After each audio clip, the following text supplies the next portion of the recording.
clearly investors love the numbers today. We're seeing the shares rally hard, Harley. How sustainable is that level of discipline, but also showing growth into the next fiscal quarter?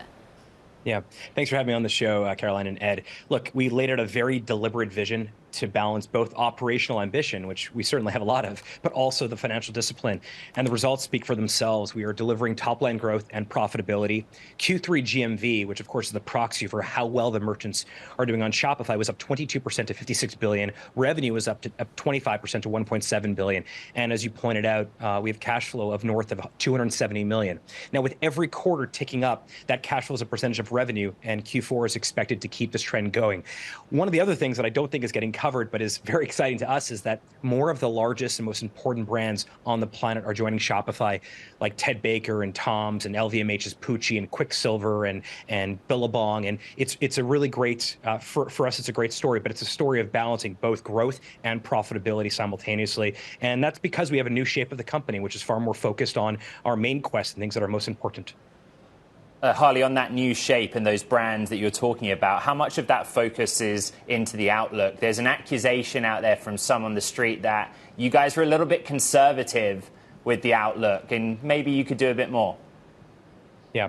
Well, look, I think we are, as a company, firing up all cylinders, both horizontally and vertically. On the vertical side, obviously, Shopify is known to be the entrepreneurship company, the place where millions of small businesses go to start businesses and grow those businesses. But we also have this incredible effort around enterprise commerce, whereby some of the largest companies, some of those I mentioned, but companies like Spanx, for example, and Glossier, for example, and the Mars Company, for example, and Black & Decker all come into Shopify as well.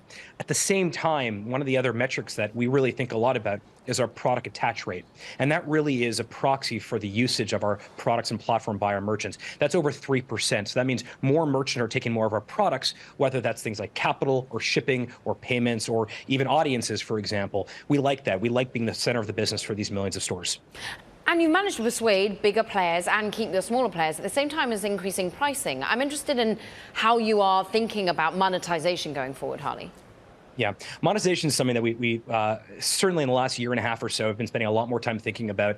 I've been at Shopify now for over a third of my life, almost 14 years now, and we really never changed pricing. We made our first change last year to our basic plan, which most merchants are using. We increased it by about a third, by about 33%, and we saw very little pushback. And that sort of suggests to us that the value to cost ratio of Shopify is so far on the side of value. And so as we think about changing pricing across other products or even other plans, we want to be deliberate about it, but we believe that we still have an opportunity to increase pricing in the future. Harley, quickly, what's the AI story here for Shopify? Yeah, well, look, I think we are actually uniquely positioned to harness the power of AI. We think that particularly small business and entrepreneurs will really benefit from these tools. But unlike other generative AI products, our AI product, which is called Shopify Magic, one, it's designed specifically for commerce and retail. But also, it's not just one feature, one product. What we've done is we've embedded it across all of our features and all of our workflows so that more people can start businesses and more people can be a lot more successful. And merchants are finding it to be really valuable. They spend more time making their products and less time doing some of the administrative tasks, which, frankly, AI is really good at.